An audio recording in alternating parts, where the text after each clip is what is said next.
मित्रांनो, राज्यातील दिव्यांगासाठी वर्षाच्या सुरुवातीला एक महत्त्वाची, आनंदाची व दिलासादायक अपडेट राज्य शासनाकडून आलेली आहे.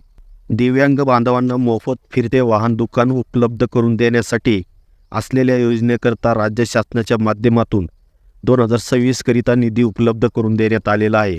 आणि याच्याचकरिता दिनांक 3 फेब्रुवारी रोजी शासनाकडून एक GR निर्गमित करण्यात आलेला आहे.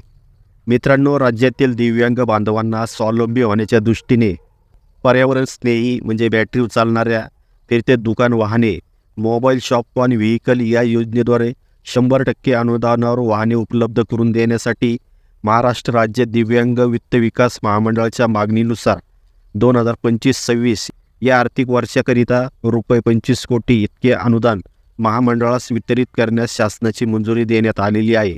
मित्रांनो, या योजनेचा लाभ घेण्यासाठी 2025च्या फेब्रुवारी महिन्यापासून अर्ज करण्याची प्रक्रिया शासनाकडून सुरू करण्यात आलेली होती. आणि हेच अर्ज केलेले जे बांधव मोटर शॉप ऑन व्हेकल या योजनेकरता पात्र झालेले होते त्यांना वाहनासाठी या अनुदानाचे वितरण केले जाणार आहे. तर मित्रांनो, दिव्यांग बांधवांसाठी अतिशय महत्त्वपूर्ण दिलासादायक अशी अपडेट आहे. ही अपडेट आपल्या जवळच्या दिव्यांग बांधवांना जरूर शेअर करा. धन्यवाद.